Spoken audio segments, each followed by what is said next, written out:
Welcome to GK GS with Manish sir. आज 13 अक्टूबर 2022 है और आज के जितने भी महत्वपूर्ण करंट अफेयर होंगे वो हम इस वीडियो में डिस्कस करेंगे।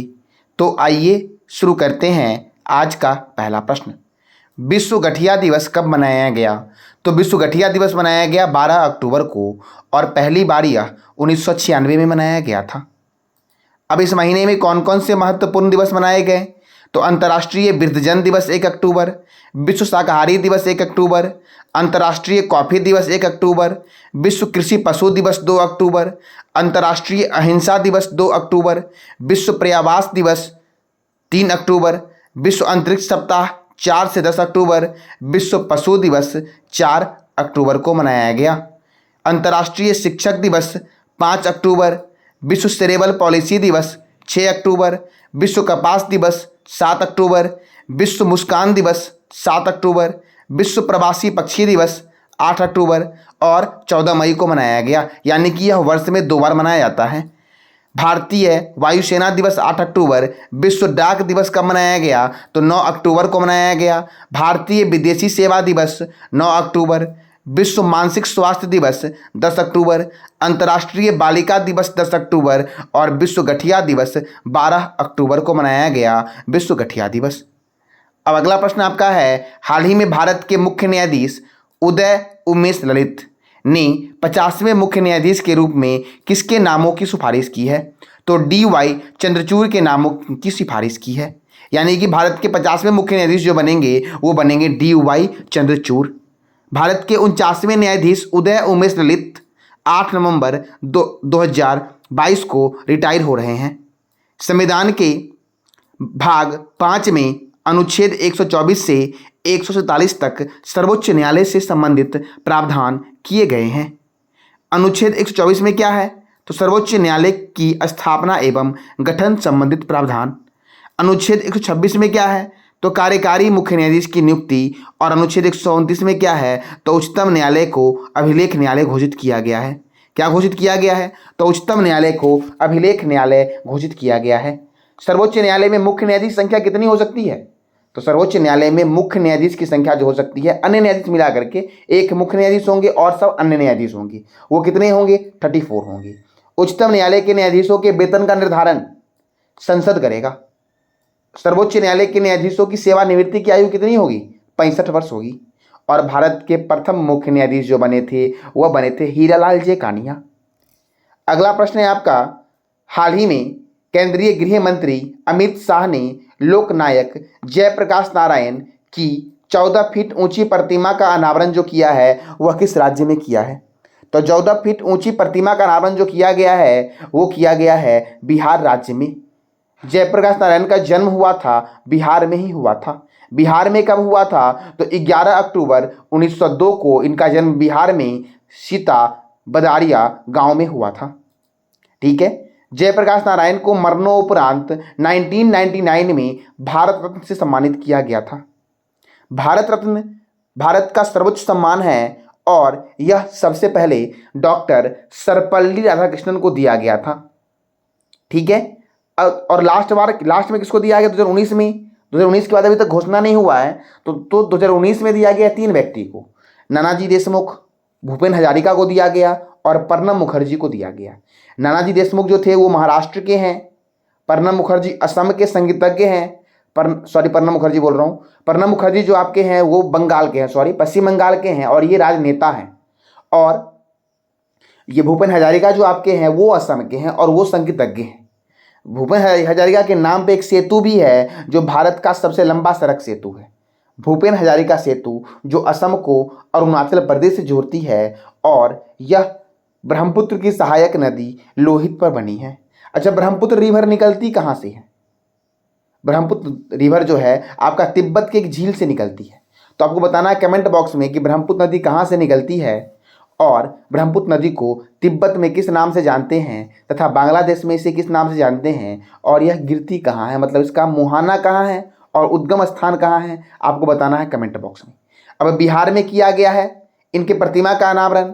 तो बिहार की राजधानी है पटना, गवर्नर है फागू चौहान, मुख्यमंत्री है नीतीश कुमार। ठीक है। और बिहार की स्थापना हुई थी 22 मार्च 1912 को और 22 मार्च को मनाते हैं जल दिवस। बिहार में राज्यसभा सीट 16 है, लोकसभा सीट 42 है। वाल्मीकि राष्ट्रीय उद्यान बिहार में है।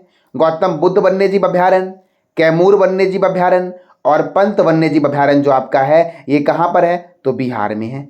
मिथिला मखाना को जीआई टैग दिया गया। अच्छी उत्पादों को और अच्छी क्वालिटी वाली सामानों को दिया जाता है जीआई टैग। जीआई टैग सबसे पहले दार्जिलिंग के चाय पत्ती को दिया गया। दार्जिलिंग पश्चिम बंगाल में है। दार्जिलिंग को ही बोलते हैं हिमालय की रानी। ठीक है, तो दार्जिलिंग के चाय पत्ती को सर्वप्रथम जीआई टैग दिया गया था। अब आगे है आपका मोक्ष की भूमि के नाम से गया प्रसिद्ध है आपका, और गया में ही आपका देश का सबसे बड़ा रबर डैम बनकर तैयार हुआ है फल्गु नदी पर। भोजपुरी का शेक्सपियर बोलते हैं भिखारी ठाकुर को। किसे बोलते हैं, तो भिखारी ठाकुर को बोलते हैं भोजपुरी का शेक्सपियर। अब अगला प्रश्न है आपका, हाल ही में दुनिया के पहले सिंगल चार्जिंग नियम को किसने मंजूरी दिया है, तो दुनिया के पहले सिंगल चार्जिंग नियम को मंजूरी दिया है यूरोपीय संघ। अब ऐसा क्यों किया गया? सिंगल चार्जिंग मतलब होता क्या है, मोबाइल हो गया आपका यानी कि स्मार्टफोन हो गया, लैपटॉप हो गया, कैमरा हो गया, इत्यादि बहुत सारे डिवाइस आपके हैं, तो सारे डिवाइस को एक ही चार्जर से चार्ज किया जा सकता है। ऐसा सिस्टम आपका यूरोपीय संसद में लाया गया है ताकि जो ई कचरे होते हैं उसको कम किया जाए। और यह किया किसने है, तो यूरोपीय संघ की संसद के द्वारा किया गया है। देखो यूरोपीय संसद का संघ जो आपका है यह 2024 तक इस कानून को लागू कर देगा और 2024 तक जितने भी आपके वहाँ की कंपनी है यूरोप के, वो सारे कंपनियों को एक ही सिंगल चार्जिंग बनाने के लिए बोलेगा। ठीक है, मंजूर उसको मजबूरी करवाएगा। ठीक है, मंजूर करवाएगा। ठीक है, इस कानून के पक्ष में 602 वोट हुए और 13 वोट जो हुए वो इस कानून के खिलाफ हुए थे, और 602 वोट जो हुए आपके वो इस कानून के पक्ष में हुए थे सिंगल चार्जिंग वाले के। ठीक है, यूरोपीय यूनियन में 27 देश हैं। कितने देश हैं? 27 देश। अच्छा, यूरोपीय यूनियन की स्थापना कब हुई थी, इसका जवाब देना है आपको कमेंट बॉक्स में। अगला प्रश्न है, हाल ही में वाटर स्पोर्ट्स सेंटर का उद्घाटन जो किया गया है यह किस राज्य में किया गया है, तो यह केंद्रीय खेल मंत्री अनुराग सिंह ठाकुर के द्वारा बिलासपुर में किया गया है। बिलासपुर में कहाँ, तो बिलासपुर कहाँ है, हिमाचल प्रदेश में है। ठीक है, तो कहाँ किया गया वाटर स्पोर्ट्स सेंटर का उद्घाटन, हिमाचल प्रदेश में किया गया है। और हिमाचल प्रदेश में कहाँ किया गया है, तो बिलासपुर के कोल्डम बरमाना जगह पे किया गया है। और किसके द्वारा किया गया है, तो खेल मंत्री अनुराग ठाकुर के द्वारा किया गया है। हिमाचल प्रदेश की ग्रीष्मकालीन राजधानी है शिमला। शिमला में ही है आपका केंद्रीय आलू अनुसंधान संस्थान, और शीतकालीन राजधानी जो आपका है वो धर्मशाला है। क्या है? धर्मशाला। हिमाचल प्रदेश की राजधानी क्या है? शिमला। गवर्नर है राजेंद्र विश्वनाथन आर्लेकर और मुख्यमंत्री हैं जयराम ठाकुर। हिमाचल प्रदेश में राज्यसभा 3 है, लोकसभा 4 है। पिन वैली राष्ट्रीय उद्यान हिमाचल प्रदेश में है। Great Himalayan national park Himachal Pradesh में है। रोहिल्ला राष्ट्रीय उद्यान कहाँ है, तो हिमाचल प्रदेश में है रोहिल्ला राष्ट्रीय उद्यान। खीरगंगा राष्ट्रीय उद्यान हिमाचल प्रदेश में है। सिंबलबरा नेशनल पार्क हिमाचल प्रदेश में है। और चमेरा जल विद्युत परियोजना रावी रिवर पे बना है, हिमाचल प्रदेश में है। चंद्रताल झील और सूरजताल झील कहाँ है, तो हिमाचल प्रदेश में है। तो देखो ये ताल वाले से आपका लॉजिक गलत हो गया कि जितने भी ताल होंगे सब उत्तराखंड में होंगे। ठीक है, चलो तो आगे बात करते हैं। भारत का पहला हिमालयन मसाला उद्यान का उद्घाटन कहाँ किया गया, धर्मशाला में किया गया हिमालयन मसाला उद्यान का उद्घाटन। अब अगला प्रश्न है, कलकत्ता उच्च न्यायालय के मुख्य न्यायाधीश कौन बने हैं, तो कलकत्ता उच्च न्यायालय के मुख्य न्यायाधीश बने हैं पीबी बारेल। कौन बने हैं, तो पीबी बारेल बने हैं कलकत्ता उच्च न्यायालय के मुख्य न्यायाधीश। देखो और भी मुख्य न्यायाधीश जो बने हैं अभी हाल ही में, पीबी बारेल कलकत्ता आपके कहाँ के बने, तो कर्नाटक के बने। ठीक है, सॉरी, कर्नाटक उच्च न्यायालय के मुख्य न्यायाधीश कौन बने हैं, तो पीबी बारेल बने हैं। ठीक है, M.A. मार्गे जो बने हैं वो जम्मू कश्मीर एवं लद्दाख के बने हैं। पंकज मित्तल राजस्थान के बने हैं। केंद्रीय कानून और न्याय मंत्री कौन है, तो किरण रिजिजू है। इन्होंने ही ट्वीट किया था आपका कि ये सब जो चेंज होंगे आपके और नए नए बनेंगे। ठीक है, राजस्थान के मुख्यमंत्री कौन है, तो अशोक गहलोत हैं। और राजस्थान के जो मुख्य न्यायाधीश बने हैं राजस्थान उच्च न्यायालय के कौन बने हैं, पंकज मित्तल बने हैं। और कर्नाटक के कौन बने हैं, मैंने मिस्टेक से कलकत्ता बोला था शायद, तो कर्नाटक के कौन बने हैं, तो पीबी बारेल बने हैं। मैं सही कर रहा हूँ, कौन बने हैं, तो पीबी बारेल बने हैं। क्लियर हो गया। जम्मू कश्मीर और लद्दाख के कौन बने हैं, तो AM मॉर्गे बने हैं। ठीक है, अब देखो कर्नाटक के मुख्यमंत्री कौन है? बसवराज बोम्मई है। जम्मू कश्मीर के उपराज्यपाल कौन है? मनोज सिन्हा है। और लद्दाख के उपराज्यपाल कौन है? तो राधाकृष्ण माथुर हैं। कौन है? तो राधाकृष्ण माथुर। अब अगला प्रश्न आपका है, हाल ही में जापान ओपन टेनिस चैंपियनशिप पुरुष एकल का खिताब किसने जीता है? तो जापान ओपन टेनिस चैंपियनशिप पुरुष एकल का खिताब जीता है टेलर फ्रिजर। कौन जीता है? तो टेलर फ्रिटज जीता है जापान ओपन टेनिस चैंपियनशिप पुरुष एकल खिताब। किसको हरा कर जीता है? तो फ्रांसीसी ली याफो को हराकर जीता है। और यह अमेरिका के टेनिस प्लेयर हैं टेलर फ्रिटज। अब जापान, तो जापान की राजधानी है टोक्यो, करेंसी है जापानी येन, प्राइम मिनिस्टर है फूमियो किशिदा और जापान के सम्राट है नारुहितो। जापान की संसद का नाम है डाइट और जापान का राष्ट्रीय चिन्ह है गुलदाउदी। क्या है? तो गुलदाउदी है जापान का राष्ट्रीय चिन्ह। जापान का राष्ट्रीय खेल है जूडो और इंपीरियल पैलेस जो है वो जापान के टोक्यो में है। महिला एशिया कप 2022 जापान ने जीता। जापान का सर्वोच्च नागरिक सम्मान है Order of the Rising Sun और यह दिया गया नारायण कुमार को। जापान को ही बोलते हैं उगते हुए सूर्य का देश जो है वो जापान है। ठीक है। जापान इंडिया मैरीटाइम एक्सरसाइज जो हुआ वो भारत और जापान के बीच लिखा यहाँ पे है। Japan India maritime exercise Bengal की खाड़ी में हुआ। ठीक है। बंगाल की खाड़ी में ही गिरती है ब्रह्मपुत्र नदी और स्वर्णरेखा नदी और ये बहुत सारी नदियाँ हैं, मैं 2 लिया हूँ ताकि आपको आसानी से रिमेंबर हो जाए। अब अगला प्रश्न आपका है, हाल ही में प्रधानमंत्री मोदी के द्वारा चौथी वंदे भारत एक्सप्रेस का उद्घाटन कहाँ किया गया है? तो चौथी वंदे भारत एक्सप्रेस का उद्घाटन किया गया है हिमाचल प्रदेश में। मैंने अभी जस्ट बताया था हिमाचल प्रदेश के बारे में, अभी फिर से रिवीजन करवाऊंगा। तो देखो, वीडियो को स्किप मत करो, पूरा वॉच करो। क्यों? क्योंकि जो मैं रिवीजन करवाता हूँ वो क्या होता है, वो आपको याद होता है बार बार सुनने से। आप खुद अगर कंटिन्यू जो बच्चे वीडियो देख रहे होंगे ना, उनको खुद फील हुआ होगा। ठीक है। अगर नहीं फील हुआ है तो आप कंटिन्यू नहीं देख पा रहे हैं। कंटिन्यू देखते होंगे तो जरूर आपको फील हुआ होगा कि आपको बहुत सारे स्टैटिक आपको याद हो रहे हैं।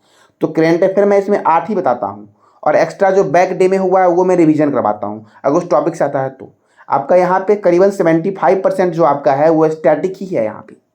ठीक है। तो देखो, अब आपको आज कमेंट बॉक्स में आज का आपका होमवर्क है, आंध्र प्रदेश, उत्तर प्रदेश और मध्य प्रदेश, इस तीनों राज्यों के बारे में आप जो भी जानते हो इसकी जानकारी देना है कमेंट बॉक्स में। थोड़ी अधिक हो जाएगी आपकी, लेकिन बस आज का आपका 3 ही है और लास्ट में जो क्वेश्चन पूछूंगा उसकी जानकारी आपको देना है। ठीक है। तो जितने बच्चे भी कमेंट बॉक्स में जवाब देते हैं वो बहुत ही अच्छा करते हैं। जैसे बहुत सारे लोग जवाब देते हैं, प्रशांत है, स्मृति है, सौम्या है और भी बहुत सारे लोग हैं।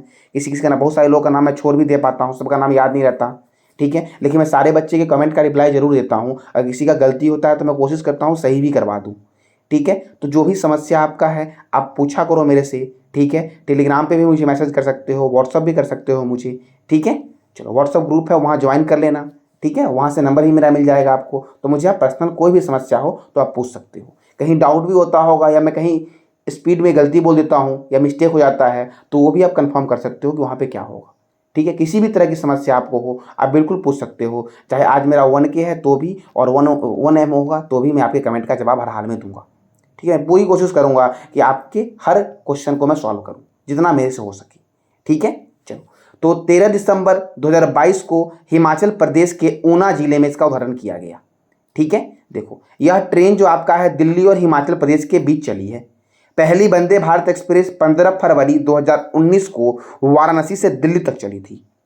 पहली वंदे भारत जो बनाई गई थी वो मेक इन इंडिया कार्यक्रम के हिस्से के रूप में इंटीग्रल कोच फैक्ट्री चेन्नई के द्वारा निर्मित किया गया था। अच्छा, मेक इन इंडिया तब से बोल रहा हूँ, तो मेक इन इंडिया की शुरुआत कब हुई थी? तो 25 सितंबर 2014 को मेक इन इंडिया की शुरुआत हुई थी।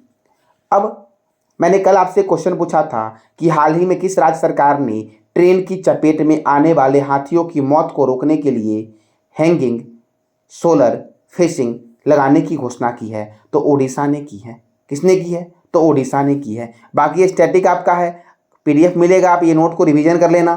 ठीक है। आज का आपका प्रश्न है, हाल ही में किसने भारत में विडा V1 EV स्कूटर लॉन्च किया है?